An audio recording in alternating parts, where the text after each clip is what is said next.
Welcome to the Climate Anticipation Podcast.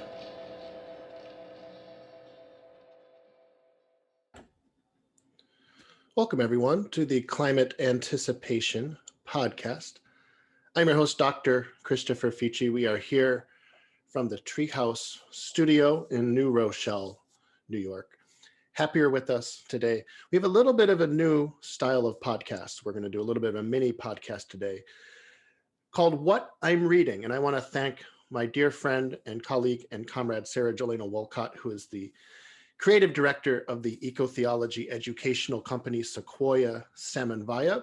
She gave me the idea to come up with this because anyone who knows me knows that basically all I do is read, and I am surrounded by piles of books. I was like this when I was a kid. And logically, it made sense to get a PhD in religion because amongst many other things that are connected to religion. So Sarah thought it'd be a good idea for me to share some, just a short kind of 15, 20-minute mini podcast on what I'm reading. And as you've joined us, we have a very interesting title and topic today, from nature deficit disorder to erotic ecology. So thank you for being here with us. I hope you find this interesting. And I'm really happy to share a few things which I think you might find interesting, which really relate to many of the key themes of our climate anticipation project, this whole practice of anticipation, what it means in terms of this yearning that we have to really reconnect in so many ways to Earth, to the universe, to those powers, those energies which give us life and help us to make sense of reality. Now, I've really have been feeling nature deficit disorder rather than just going, yes, this is an interesting concept, because that is often what I do. I go, yes, interesting. But I actually feel it this year. And I think I'm not the only one. And I'll talk in a second what exactly I mean by nature deficit disorder. You can kind of get a sense from the name of it. But this feeling of being disconnected from the natural world. But for me, it's I don't know if it's a combination of things. One, after 10 years of living in the city, I'm living out here in New Rochelle. It's certainly not the countryside, but if you've lived as I did this past 10 years, either on the basically the Upper West Side of Manhattan, any place that's not Manhattan is the countryside. It's very quiet. It's relatively quiet. There's a lot of hot rods and there's a highway and stuff around here, but it's suburban, but it feels very nice. And I have this nice place which is surrounded by all these trees. So I've had a chance to just actually watch trees bloom and the whole, and just suck all that pollen into my lungs. Oftentimes in New York, I would look up, and I was living in New York City, it's very hard to experience the seasons there in many ways. And there'd be days I would just look up, just I'm so in my head in general, but I would just look up and all of a sudden the trees bloomed and I didn't notice it. And I'm like, oh, it's spring. So this has been nice this year to see this. And it's really created this sense of yearning, this feeling of wanting to be really very much get out of the house and be out amongst the wonders of Earth, all the smells, the tastes, the sounds, the sensations. And I think we're all feeling that just because we've been through this hellscape of COVID over the last year. And we're just so cooped up and quarantining. And so I'm really feeling this year. And a number of friends have remarked it's just this extraness of feeling. And of course, it's springtime. So that kind of brings out in our DNA this kind of inner yearning, inner sensuality. What does nature deficit disorder feel like? It's a deep yearning for sun, for fresh air, for green, for some dirt. And I know you're probably saying, okay, well, doctor, go outside. That is a very elegant solution. And I agree. And in fact, today I spent 2 hours doing my meditation walk here in what we call New Row.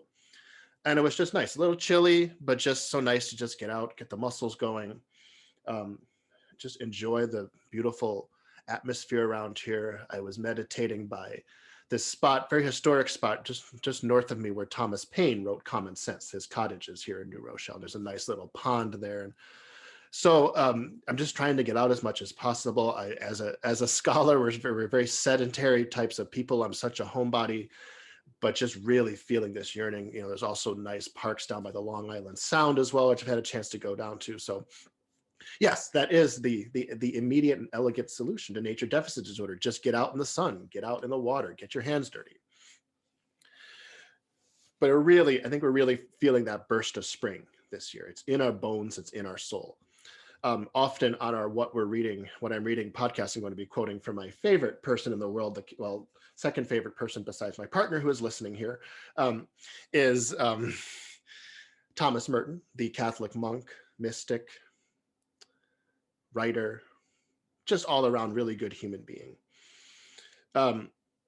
He says, talking about the coming of spring, and he was someone who wrote so beautifully about the seasons because he spent so much time in the woods in Kentucky at the Abbey of Gethsemane, where he lived for many decades. And spring evokes a sense of creative rebirth, but as Thomas Merton says, it also evokes a sense of familiarity, of feeling something that we know is deep in our bones and deep in our soul. So he says, with the new comes also memory, as of that which was once so fresh in the past. Days of discovery when I was 19 or 20 were very close again. And as if one were beginning to live again from the beginning. One must experience spring like that, a whole new chance, a complete renewal. So as I said, we're feeling that, I think, a little bit extra this year, especially because of just all of the chaos that COVID has brought into our lives. And we're beginning to really, some of us are getting vaccinated. I'll be fully vaccinated in a few weeks.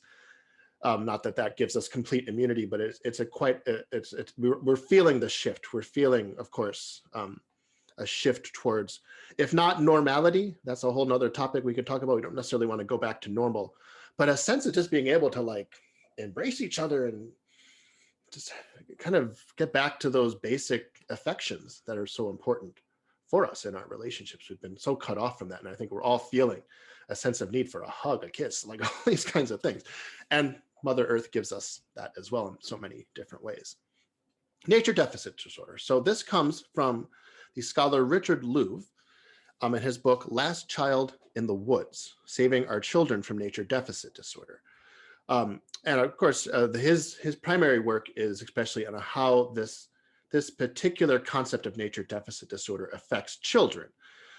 Children, too much screen time, not getting outdoors. It's different. I know, when I was younger, you could just kind of spend so much time just riding around the neighborhood on my bicycle and playing with friends. And for many reasons, that seems to be a little bit more difficult for children now, of just parenting styles and whatnot. But his particular study, his book, Last Child in the Woods, talks about nature deficit disorder. So let me show you a definition of this.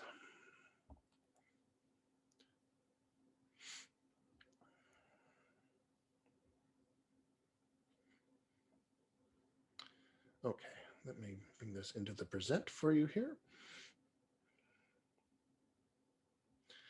So, oops. Richard says, let me minimize myself there. Nature deficit disorder is not a medical diagnosis, right? So this is not in the psychiatric manual of disorders, but it is a useful term, a metaphor to describe what many of us believe are the human costs of alienation from nature. Diminished use of the senses, attention difficulties, higher rates of physical and emotional illnesses, a rising rate of myopia, child and adult obesity, vitamin D deficiency, and other maladies.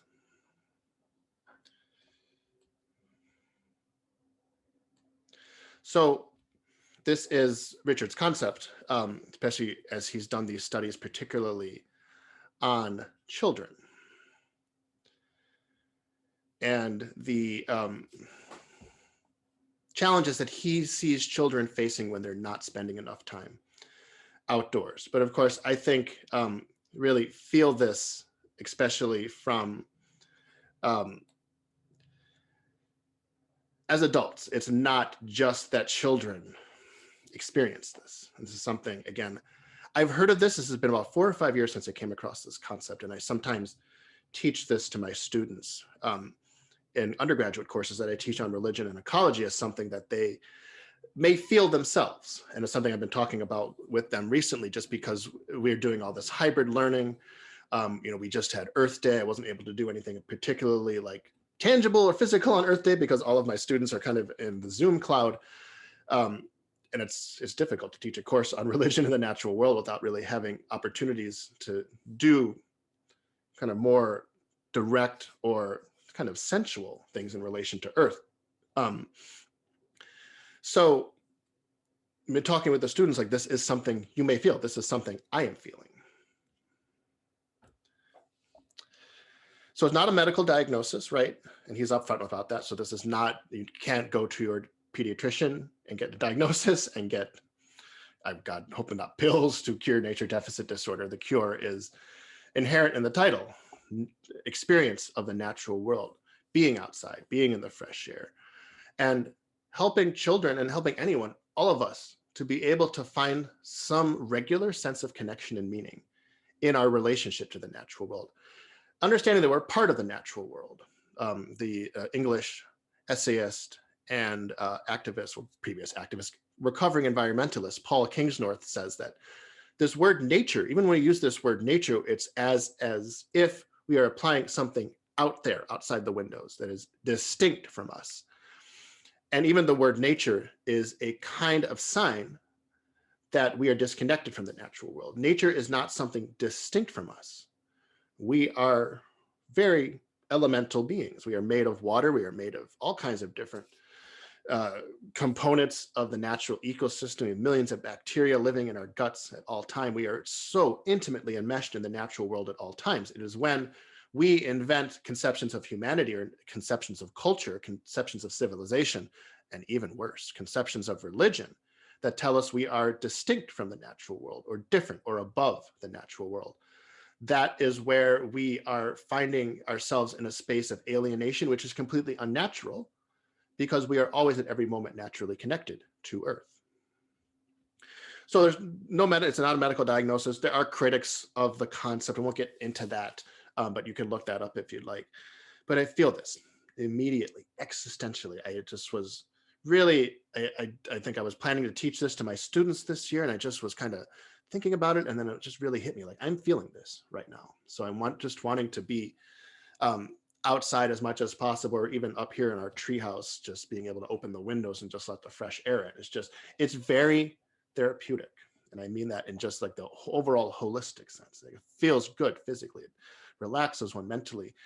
And also, I think, like, it can be very helpful for our spiritual practices. I mean, that's why I'd like to go outside and do my walking meditation, or go sit by the water and meditate. Like, there's something about that. This is something I was teaching my students last week. The Buddha was always doing his teachings and always doing his meditations in nature. Of course, the famous story of the Buddha achieving enlightenment under the Bodhi tree in India.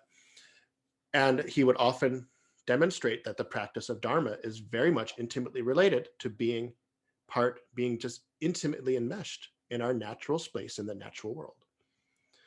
So this yearning for intimacy with Earth is natural, and it's essential for our well-being. And it's a type of what we call erotic yearning. Now, this term erotic can bring out numerous reactions, especially for religious people. It's a very complicated topic when we get around these conceptions of the erotic and sexuality, right? We all know, especially for those of us who practice within religious communities, pretty much to a T, every religious tradition has its types of anti-erotic views, or perhaps just various misunderstandings of what it means. I want to just spend a little bit of time talking about kind of a deeper conception of the erotic, which of course includes sexuality, but is not necessarily reduced to that. So let me share here a slide from Audre Lorde, who many of you are aware of, an incredible scholar. So let me bring this up for you.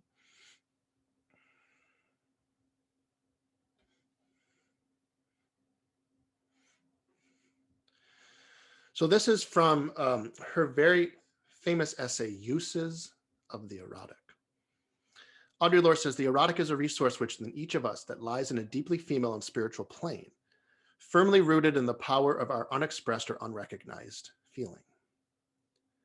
In order to perpetuate itself, every oppression must corrupt or distort those various sources of power within the culture of the oppressed that can provide energy for change. So she is talking about the erotic as the well of feeling, the well of affection, the kind of fountainhead of love, and especially real love, which draws us out of ourselves in care, in compassion, selflessly serving others. These core religious messages of so many different texts like the Bible. This is in the Gospels. This is in the Bhagavad Gita. Every religion, the core, I think, of the real deep core of every religious tradition attempts to bring us to this space where these erotic energies, again, not just sexual energies, but very much representing sexuality as an expression of the erotic, but these feelings of just radical care and empathy for each other, drawing us out past those self-enclosed conceptions of self, which are very valuable to those who try to keep oppressive power structures going. The ways that we tend to be atomized or alienated from each other works in the service of oppression. So political powers and religious powers, often working in tandem throughout history, have made it their business to try to stifle these erotic impulses. We can think about it as these instincts within ourselves which bring out the best within ourselves. The instincts within ourselves which bring us into deep relationship with each other. And these instincts within ourselves that refuse, in which we refuse to be stifled, we refuse to be trampled upon, we refuse to have our dignity destroyed or our freedom taken away. And as the quote from Audre Lorde says, oftentimes it is in the service of those who are invested in oppression to push down the erotic, because it's not just a kind of individual feeling. What is dangerous about the erotic is that it brings out the power of the community. It brings out the power of communion. It brings out the power of relationship and the bonds of solidarity that come from that. So ecological experience, or what I will often say in these podcasts and in my writings, what I call earthiness. I want us to think of ourselves as earthy beings. We are literally made up of the substance of earth and of the universe. We are made up of water. We are made up of just so many different types of substances. The very fact that we're here is because there was a star that went supernova some millions of years ago. As Joni Mitchell says, we are stardust. We are made up of earthiness. And all ecological experience, I would say, can bring out the power of the erotic that we're all looking for as a way of getting back to those spaces of connection. That's kind of, in a sense, what it almost feels like. Kind of this, one might put it in terms of feeling nature deficit disorder, but it's also this type of kind of erotic yearning to be out in the natural world, to be in that natural sensual space. So what I'm reading, this is a book I finished fairly recently and I think is a really great book called Matter and Desire, an Erotic Ecology by this philosopher Andreas Weber. I heard of this book when I was participating in the Yale Divinity School's annual conference that they do for young scholars who do presentations on all kinds of various issues related to religion, theology, culture, race, ecology. Someone was doing a presentation around the erotic and they mentioned this book. And of course, as I literally do probably 9 or 10 times a day, we'll be going onto Amazon or some other book site when I'm trying to be a little bit more socially responsible and always adding books. I have just a gigantic list of books. But I really wanted to hop and really read this one as soon as I heard about it, because it was part of something that was really also emerging in my understanding of what this means to anticipate, the kind of yearning of anticipation, which very much feels, I think, at its core, like the yearning of love, right? So when we feel in various ways this kind of yearning of love, or falling in love with somebody, or in a perhaps more religious sense, feeling a yearning for the love of the divine. Or as for many people, their spirituality is earth spirituality. So it may not be about a kind of transcendent deity or a god or a goddess, but feeling that sense of spiritual connection towards earth and a deep, deep love that develops. So there's something about this kind of erotic yearning or erotic ecology, which I think is very much part of these feelings of anticipation. So what is the concept of erotic ecology? So let me bring this up for you here.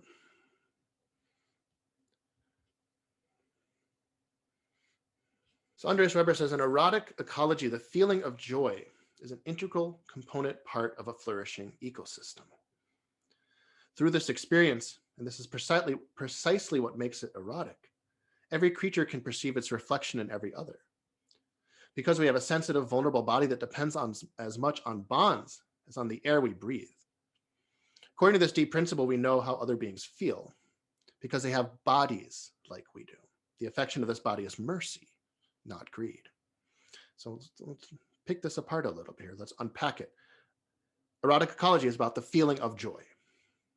So that feeling of joy we get in the natural world, the kiss of the sun upon us, the way the swimming in the Great Lakes in Michigan, my favorite place in the world, just feels being like enveloped by just this beautiful, just like motherly energy of earth.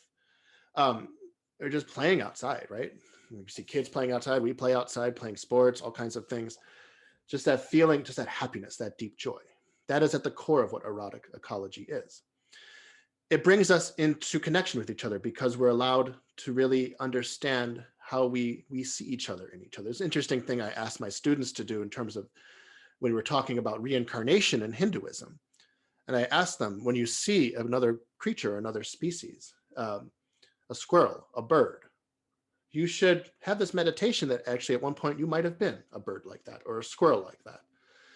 And in Hindu teachings, people interpret this teaching of reincarnation in an ecological sense as being that which allows one to see your own reflection in other beings, see that common bond. But as Andreas Weber says here, it's also very much about this sense of mutual embodiment. When I say religious traditions have a problem with the erotic, it's also a problem with embodiment. Like the Hindu tradition I practice in, which is the Vaishnav, worshippers of Vishnu or Krishna, or the Bhakti Yoga tradition, which comes from the Bhagavad Gita, amongst other texts, teaches us that we're not the body, that we're the soul. So our consciousness is the soul, our personality is the soul, which animates the body. When someone dies, there's no longer animation in the body. It's said their soul has left. And of course, we believe all living beings have souls, not just human beings. But that teaching, as telling my students, can go in two different directions. One can become very anti-body. Okay, the body's not us. Why care for this thing? Why care? And then that extends out to the rest of the world. Why care about the embodiment of the world if we're not the body and this is not our eternal home and we're seeking some kind of spiritual transcendence? Often creates these very anti-erotic or anti-embodiment attitudes. But that teaching, of the way, at least the way I try to understand and interpret it, sometimes we say the body is a temple, right? And treating the body as the sacred vessel for your own soul, as much as it is, and much as it really is in our lives. So embodiment and connecting to each other and relating to each other from the level of the sacredness of our embodiment is very much part of erotic ecology as well. We know how other beings feel because they have bodies like we do. We must be able to understand that other beings and other creatures feel and be and express themselves in ways which are lessons for us. I mean, I just often meditate on the trees that are in front of me. They just always, I was kind of thinking yesterday, they seem so much like old souls. And there's something that's so much, just so dignified and steady and giving of a tree that can teach so much. There's a famous teaching from this really well-known Hindu avatar, as we say, or incarnation of the divine, Sri Chaitanya, who says to really become truly spiritual, one must be humble like a blade of grass and tolerant like a tree. I'll give you a little preview there. Hold on one second.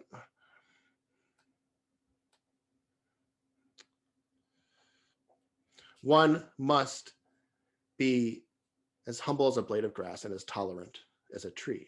A tree gives shade, a tree gives fruit, a tree gives all kinds of things, and is able to and a tree is tough too. I remember there was this ginkgo tree outside my window when I was living in one of my last apartments at Manhattan at Union Theological Seminary. And it didn't seem like a very pleasant life for her. She was kind of, just off of Broadway. This is a tiny city ginkgo tree surrounded by scaffolding. But she would often remind me, I would tell friends, she's kind of like especially since this is Manhattan, this kind of like punk rock type of tree, like a Lou Reed type of tree. So trees can teach us a lot of different things. So erotic ecology is about extending our understanding of intimacy, relationship, and devotion to our not just fellow human beings, but our fellow creatures. It's embracing our creatureliness. It's embracing our earthiness. And it's embracing kind of just the mess and the funk of everyday life. I was listening, one of my favorite albums from the jazz musician Miles Davis is this album called Dark Magus. And Miles, especially in the late 60s and early 70s, was really branching out and expanding his musical vocabulary and doing what musical critics call fusion music, or kind of bringing in elements from rock music, from funk music especially, and also just avant-garde types of electronic stylings, to basically bringing in a type of kind of bringing the electric into his jazz. And some people would criticize him and say this isn't jazz music. You can't be using amplification. But what happened to the kind of traditional styles? But anyone who understands kind of the life journey and music of Miles Davis knows that he was just so relentlessly creative. And of course, electricity is very organic too. We should remember that too. Electricity is not this unnatural thing. It's very much an organic phenomenon, or organic substance too. So if you look up that album on any kind of streaming service, Dark Magus, it's a live concert he performed with this amazing band at Carnegie Hall in New York. And to me, like that music, I was listening to it recently. I'm like, this is what Erotic Ecology sounds like. It is just, it's funky, it's chaotic, it's got a beat. The musicians are really expressing themselves in a powerful way. It sounds a little, when you first listen to it, it sounds a little bit much. And of course, I love music that's a little bit much, actually. But it's really when you dig into it and just kind of sit yourself in there and just experience the mess and the funk, that's really very much, I think, music, especially this particular example, is a great way to kind of have that experience of what erotic ecology is. Now, Eros, or the erotic, is at the heart of eco-theology, and I think just wholly of theology itself. This book has been something that's been really important for a lot of us doing theological work. Willie James Jennings, After Whiteness, in Education and Belonging. Dr. Jennings is a scholar and a professor at Yale Divinity School. And this book is a series of meditations, reflections, callings, yearnings, proclamations about his journey especially as a Black individual in the academy, and how whiteness has very much affected and infected the way that we learn theologically.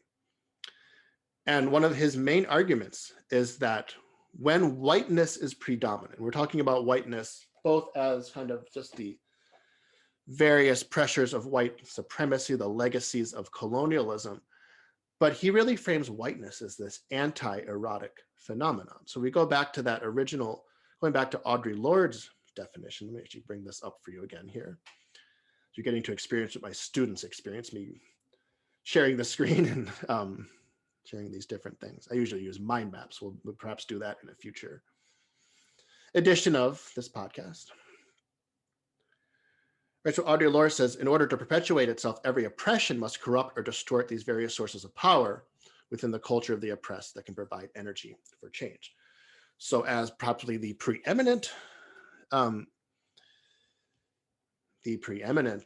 oppression of our particular age, whiteness, is very invested in pulling out the experience of feeling and connection and relationship. So this book is very much Dr. Jennings looking at the ways that this lack of feeling, this lack of relationship, this lack of connection, this lack of eros, the erotic, being the ways that we radically and deeply connect with each other, how that has really affected his experience as a scholar working in the academy, and especially affected students. And there's a lot of anecdotes in here which are powerful and painful to read. People who have not been able to really find what they were looking for, and that the sacredness of the journey of being a scholar and seeking knowledge in and of itself is a very erotic thing. This type of deep yearning for knowledge and connection and understanding truth, that the insanity that it is to decide to become a PhD and to pursue that has to be fulfilled by this deep calling for wisdom, for knowledge. And in many ways, because of as Dr. Jennings frames it, the effects or the infection of whiteness in the academy, many people, especially people of color, have not been able to enter into the depths of their desires for wisdom, for knowledge, because of the structures of the academies. He also talks about this too in a historic sense. This book, of course, has been probably the most important theological book of the century, in my humble opinion, Christian Imagination Theology and the Origins of Race. And we may do an actual What I'm Reading podcast just on this book in the future. And of course, the fundamental, something my friend Sarah Wolcott and I agree on, the kind of eco-theological argument of this book is that we do not get white supremacy, we do not get colonization, we do not get this destructive capitalism, we do not get our climate emergency without this rupture and alienation from land, from each other. Intimacy with earth, intimacy with each other, intimacy in our communities are the strongest bonds of connection and community. To be able to rupture that through the processes of colonization and both the literal and the cultural genocides that happened because of the processes of colonization, was essential to creating what we call the modern world in many ways, and was especially essential to creating whiteness and white supremacy. You cannot have whiteness and white supremacy without all of these pressures of alienation, the destruction of the indigenous, the imposition of a racial hierarchy, a chain of being, as many people sometimes call it, which ranks certain people in terms of their supremacy, or in a theological sense, in terms of their closeness to God. So the white Europeans thinking that they are the true Christians, they are closer to God, and that the other people they're encountering in the Americas or on Turtle Island or on these continents, the original peoples, the indigenous peoples, were considered primitive or savage. I hate to even use these terms, but this is the terms that they used. And that their own religion and spirituality was idolatrous, or just not even anything that the European colonizers considered religious. So therefore, they either had to destroy or assimilate indigenous people. And of course, we're dealing, and what Dr. Jennings' work really brings out is how we're continuously both kind of in academic spaces, but also in the sense of our larger ecology, dealing with the effects of the rupturing of whiteness, which is the rupturing of the erotic. But in the final chapter of After Whiteness, Dr. Jennings brings us, and this is something I'm demonstrating here, and I want to make sure we always try to do on this podcast, is get to that constructive space, right? Part of doing this work theologically, and I think just in general as a scholar and an intellectual, in the ways that all of us in many ways are everyday intellectuals, organic intellectuals, as Antonio Gramsci says, is that we must do the critical work, but we can't stop there. We have to do the constructive work. My Dr. Vater, my PhD advisor at Union Theological Seminary, John Tatominal, talks so much about this. How do we be constructive scholars? And very much that is the process of anticipation, is constructing the way forward. So even if Dr. Jennings' book, After Whiteness, it's a painful read, because he really illustrates how whiteness is so damaging to the seeking of knowledge, especially theological knowledge. But in the final chapter of the book, he turns towards Eros and the erotic. So let me bring this up for you here.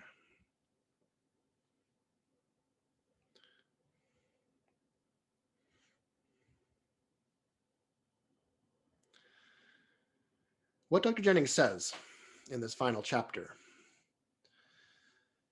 is the erotic impulse comes from God themselves, comes from God's self. And this is, of course, one of the big frustrations that a lot of us have in terms of how our religious communities respond to sensuality, to sexuality, to the erotic. It's often portrayed as this kind of anti-divine force, or this distraction, or this obstacle to some kind of transcendent realization of God. What Dr. Jennings says is, no, this eros comes from God. Let me move myself out of the way here. So he says, God comes aiming for ecstasy in the body of the creature. This must never be denied. To deny this is to undermine the central purpose of theological education, to give witness to God's embrace of the creature and the desire of God to make embrace the vocation of creatures that have yielded to the Spirit. Embrace is the vocation. Ecstasy is the vocation, connection, embrace our relationships with each other, is the vocation of any creatures that have yielded to the Spirit. The urgent work calling us in theological education is to touch the divine reality of longing, to enter into its power and newness as the logic inside the work of gathering and inside the formation that should be at the heart of theological education. The divine reality of longing. This is the point of our experience. It's the point of it because you're speaking in the particular context of theological education. But God longs for us. And many traditions speak of this. The longing of God to incarnate in the person of Jesus of Nazareth, who then becomes the Christ as the vessel of God's love for the world. And of course, there's a lot of different theories. We're not going to get into like atonement theologies and all of these types of things too. I tend to stand with Dolores Williams, the womanist scholar, in terms of the ministry of Jesus and what he did in his actual life as being what's important, as representing that divine reality of longing. You know, anyone who reads the Gospels with as much of an unjaundiced eye as possible, which is difficult considering all the baggage that comes with it, understands that the fundamental message of Jesus in the Gospels was longing, was connection, was redemption, and not just kind of redemption for all time just because he was crucified by the Roman state and all the theological interpretations of that, but the redemption that comes, the deliverance that comes when you use these big Christian theological terms, which comes in the embrace of the other, the physical embrace of the other, the social embrace, but just the way sometimes we also psychologically embrace each other with good ideas. But all of those moments of intimacy and connection are the point of life, the point of reality, the point of God's meaning for the world as is manifest in different traditions as well. Krishna also says this in the Bhagavad Gita. I descend when there is a need to correct the Dharma. I empower certain individuals to always bring people back into relationship with the Dharma through the power of especially bhakti yoga, the yoga of selfless love and devotion. So the divine reality is that logic inside the work of gathering. It is that feeling. It's like going back to what I was originally saying, that feeling, that yearning to be out in the natural world is an erotic yearning. And it's part of this yearning we're all feeling, not just to connect to the natural world, but to really reconnect to each other as a very urgent necessity. And especially in many ways as a very urgent necessity as we face the challenges of our climate emergency. And especially the ways that we need to find our ways forward through the processes of anticipation and through these anticipatory communities, these networks of anticipation, which we talk about on our website, as ways which will push back against those who want to take advantage of this emergency. As we all know, in moments of emergency, I especially point you towards Naomi Klein's work, especially her book, The Shock Doctrine, for a very powerful, very historical survey of how different powers take advantage of emergencies to consolidate their power. And often it can become, especially in the contexts of, these are very recent histories, the context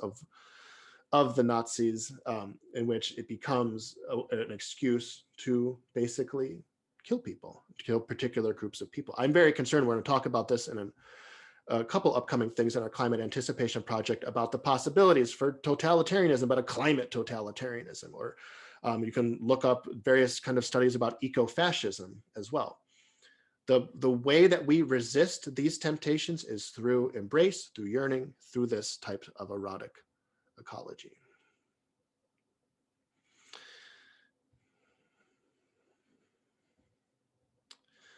So often we should think about, and just to wrap this up here for you, religion and yoga, or these concepts of religion, yoga, and dharma, sometimes even just the etymological aspects of them. When you look at the origins of the terms, they generally mean to bind us in intimacy, or to bring us together in intimacy. There's something about the definition of religion is to bind, to hold together. The definition of yoga is to bind one to the supreme, to the divine. I often define dharma as the fabric which connects the universe. So fundamentally, at the core of these conceptions of religion, spirituality, yoga, dharma, they're all particular things, but have some common connections, is binding us in intimacy to each other and to the divine, as the divine manifests in creation. Erotic ecology is also about holding the tension of spirit and matter together. Oftentimes, religions have this unfortunate ongoing legacy of trying to separate the two, or to say spirit is superior to matter. But really, when you get into the core of traditions, I especially think of the Hindu tradition I practice in the Vaishnava tradition. It talks about how spirit and matter are both one and different. There's a oneness to them. Matter comes from spirit, but they're also distinct. But sometimes we tend to focus too much on the distinctness rather than the connection. And erotic ecology is really about the experience of the divine within creation. So in the Bhagavad Gita, Krishna says, I am the taste of water. I am the original fragrance of the earth. And Krishna is saying, as close as a quenching glass of water, or that beautiful way the earth smells, especially after it rains, Krishna says, that is me. That is the presence of the divine. It is as close to us as a taste of water. So in many ways, just there's ways in which this, I don't want this to be a concept that any of the concepts we talk about on the podcast to be too intellectual or too academic. I'm saying erotic ecology is what we're experiencing. It's this yearning for connection. It's this yearning to be out in the sun. It's this yearning to be out with people, that big yearning we're feeling now to reconnect to people. This is erotic energy within you. And believe it or not, I mean, depending on what kind of religious backgrounds you might come from or cultural backgrounds, it is always a good thing. So that for me has been really helpful as I tried to wrestle with my own nature deficit disorder. So just going to show you the books we featured today, Erotic Ecology, Matter and Desire and Erotic Ecology by Andreas Weber, which you can get from this little publishing company, Chelsea Green. Of course, you can find this anywhere your local bookstore, either digital or analog, Chelsea Green Publishing from Vermont. And then of course, after Whiteness, I really can't recommend Dr. Jennings' books enough. They have been so and continue to be so important for so many of us to really understand the whole point of theology in the 21st century. And of course, the Christian imagination. We'll do something particular on this in the future. Okay, friends, thank you so much. I'm really happy you had a chance to join us for our first What I'm Reading podcast. We'll be doing these fairly regularly. And you can check out below the website that we have and check out our other videos on our podcast here as well. We have a couple of videos of some great folks, some great ecological comrades that I had a chance to talk to a few weeks ago. So if you want to dip into some of their conversations, and please check us out, check out our website, check out our podcast. You can check out the Climate Anticipation Project on Facebook, like us there. We're twiddling around with an Instagram as well. You can check us out there. So just looking to spread the word. And if you liked this podcast, please share it with your friends. I'm looking to really spread the gospel of anticipation here. Thank you, friends, and we will see you again soon.